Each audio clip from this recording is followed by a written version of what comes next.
Hello दोस्तों, आप हैं ऑनलाइन जीके मंच यूट्यूब चैनल पर। दोस्तों, इस वीडियो में साइंस जीके के 25 इम्पॉर्टेंट क्वेश्चंस हैं, तो आप बिना वीडियो को स्किप किए लास्ट तक हमारे साथ बने रहिए इस वीडियो में। और साथ ही में दोस्तों, अगर आप जीके का और भी वीडियो देखना चाहते हैं तो इसका लिंक हमने आपको डिस्क्रिप्शन बॉक्स में और आई बटन में दे दिया है, तो वहाँ से जा करके आप उन्हें देख सकते हैं।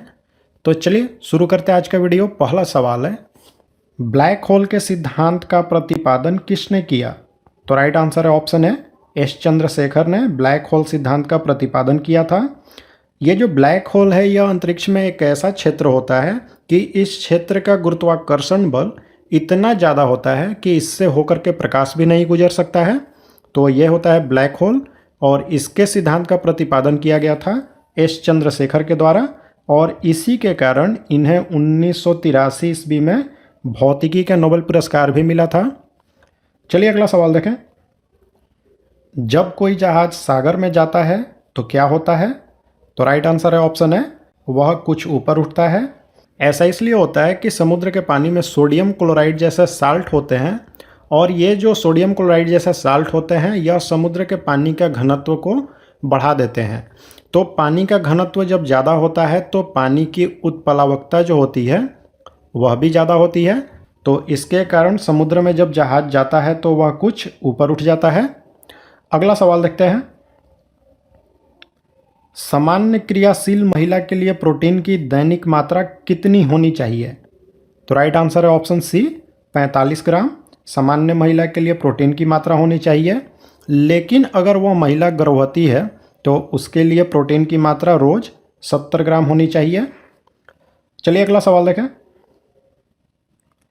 टिटनेस बीमारी को और किस नाम से जाना जाता है? तो पहले टिटनेस बीमारी के बारे में कुछ बातें जान ली जाए। तो यह जो टिटनेस बीमारी है एक तरह का संक्रामक बीमारी होता है, और यह एक बैक्टीरिया के द्वारा होता है जिसका नाम है क्लास्ट्रीडियम टिटेनी। ठीक है, और यह जो टिटनेस बीमारी है इसे लॉकजा नाम से भी जाना जाता है। अगला सवाल है दोस्तों, ऑक्सीजन के बाद सबसे अधिक उपलब्ध कौन सा मूल तत्व है? तो राइट आंसर ऑप्शन है सिलिकॉन। सिलिकॉन जो है यह पृथ्वी पर 27.72% उपलब्ध है। ठीक है, और ऑक्सीजन की प्रतिशत मात्रा कितनी है? तो 46.8%। और यह जो सिलिकॉन है इसकी खोज की गई थी जे बर्जेलियस के द्वारा, और यह एक तरह का सेमीकंडक्टर होता है जिसका इस्तेमाल कंप्यूटर चिप्स या फिर सेमीकंडक्टर को बनाने के लिए किया जाता है। अगला सवाल देखें। विज्ञान के किस क्षेत्र से व्हाइट ड्वार्फ संबंधित है? तो राइट आंसर है ऑप्शन बी खगोल शास्त्र, इसी से संबंधित है व्हाइट ड्वार्फ। ये जो व्हाइट ड्वार्फ होता है इसे डीजनरेटेड स्टार के नाम से भी जाना जाता है। क्वेश्चन नंबर 7 है आपके सामने। पराध्वनिक जेट यानी कि सुपरसोनिक विमान जो होता है उसके उड़ान के कारण क्या होता है? तो right answer option C ozone परत का क्षरण होता है। देखिए, जो सुपरसोनिक जेट है इसमें जब ईंधन जलता है तो ईंधन के जलने के बाद में नाइट्रोजन के ऑक्साइड जो हैं वह निकलते हैं जो कि ओजोन परत को हानि पहुंचाते हैं। अगला सवाल देखें। कितना तापमान होने पर रीडिंग सेल्सियस और फ़ारेनहाइट तापमापियों में एक होगा? तो राइट आंसर है ऑप्शन है -40। तो चलिए इसे देख लेते हैं। तो सेल्सियस और फ़ारेनहाइट के बीच का जो संबंध होता है वह होता है C/5 बराबर F-32/9। तो यहाँ पर हम F का वैल्यू जो है वो -40 रखेंगे। तो क्या हो जाएगा? तो C बराबर हो जाएगा आपका -40 -32/9 × 5, यहाँ पर 9 होगा। तो अब इसको जब सॉल्व करेंगे तो ये हो जाएगा आपका -72 × 5/9। यह C का वैल्यू है, तो इसको कटा लेंगे तो ये 8 बार में कट जाएगा। तो ये हो जाएगा आपका -40। ठीक है, -40 = C। तो फ़ारेनहाइट का वैल्यू जब मैंने -40 रखा तो सेल्सियस में भी उसका वैल्यू -40 आ रहा है। तो ऑप्शन है राइट आंसर है। अगला सवाल देखें। पहला भारी जल संयंत्र कहाँ स्थापित किया गया था? भारी जल यानी कि D2O इसका रासायनिक सूत्र होता है, कहाँ स्थापित हुआ था? तो यह हुआ था पंजाब के नांगल में, और इसकी स्थापना हुई थी 1962 ईस्वी में।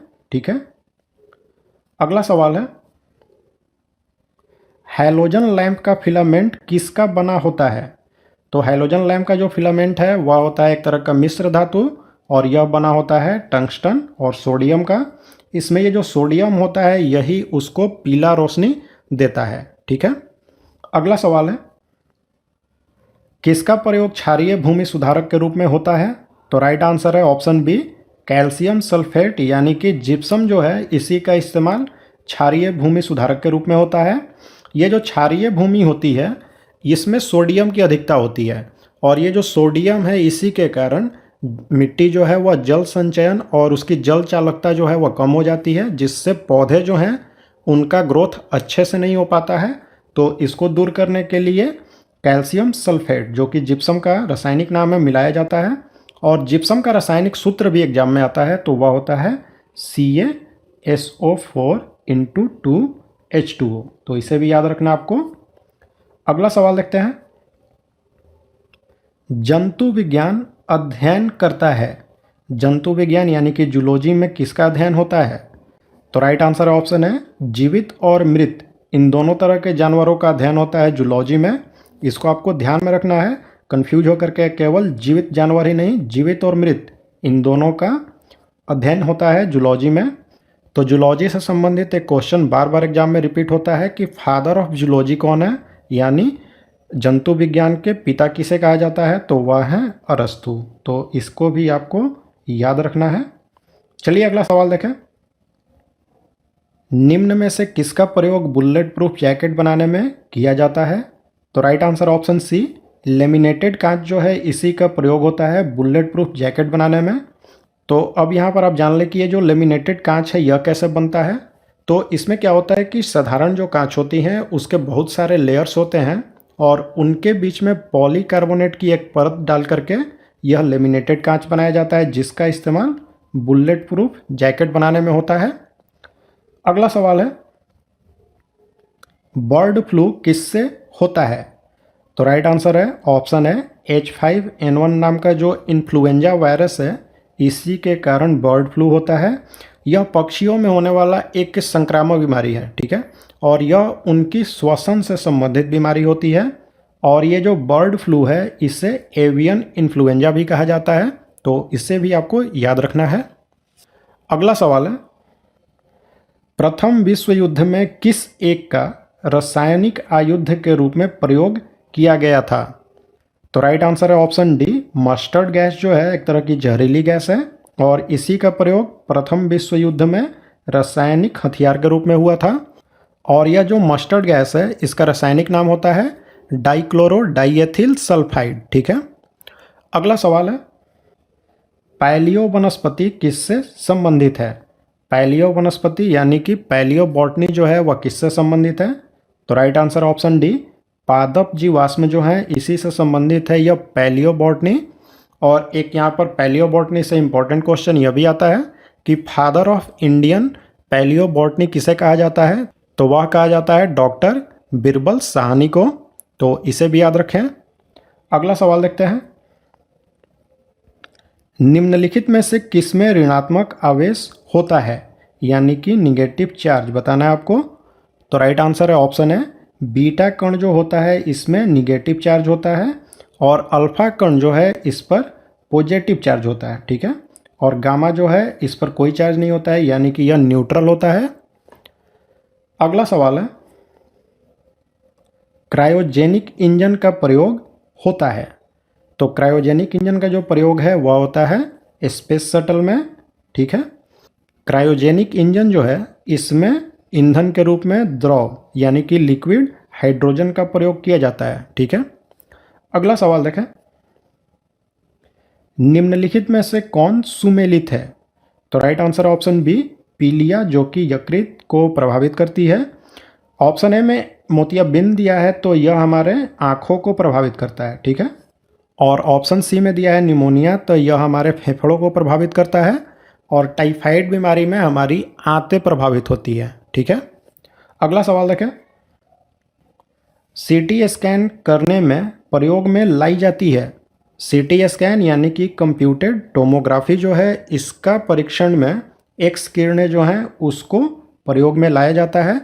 और ये जो सीटी स्कैन है इसका प्रयोग हमारे शरीर के जो आंतरिक अंग हैं उनको देखने के लिए किया जाता है और उनके रोगों का पता लगाने के लिए। तो यहाँ पर सवाल है कि सीटी स्कैन में कौन सी किरणें लाई जाती हैं, तो वह है एक्स किरणें। अगला सवाल देखें, थैलीसीमिया निम्न में से किसे प्रभावित करता है? तो राइट आंसर है ऑप्शन है खून को।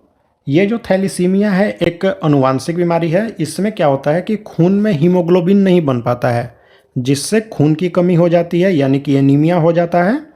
तो यह संबंधित है खून से और खून को प्रभावित करता है। क्वेश्चन नंबर 22 है, प्रकाश का रंग निर्धारित होता है इसके? तो राइट आंसर ऑप्शन है तरंगदैर्घ्य जो होता है प्रकाश का, उसी से उसका रंग भी निर्धारित होता है। अब इससे रिलेटेड दो सवाल बनते हैं आपके कि सबसे ज़्यादा तरंगदैर्घ्य किसका होता है? तो वह होता है लाल रंग का, ठीक है, रेड कलर का। और सबसे कम तरंगदैर्घ्य किसका होता है? तो वह होता है बैंगनी रंग का। अगला सवाल देखते हैं, निम्न में से किसमें लिंग गुणसूत्र नहीं होते हैं?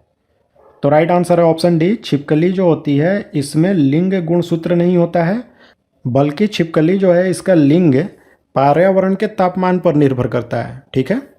अगला सवाल देखें, ग्रहों की गति के नियम का प्रतिपादन किस वैज्ञानिक ने किया था? तो right answer option B, Kepler के द्वारा ग्रहों के गति का नियम दिया गया था। केपलर ने ग्रहों के गति के नियम के द्वारा बताया था कि सौरमंडल के जितने भी ग्रह हैं वह सूर्य के चारों तरफ एक दीर्घ वृत्ताकार कक्षा में परिक्रमा करते हैं। अगला सवाल है दोस्तों, सबसे भारी प्राकृतिक तत्व कौन सा है? तो राइट आंसर ऑप्शन है यूरेनियम जो है वह सबसे भारी प्राकृतिक तत्व है। इसका जो परमाणु भार होता है वह होता है 238.03, ठीक है। और इसका घनत्व अगर पूछे तो वह होता है 19.05 ग्राम प्रति सेंटीमीटर क्यूब, ठीक है।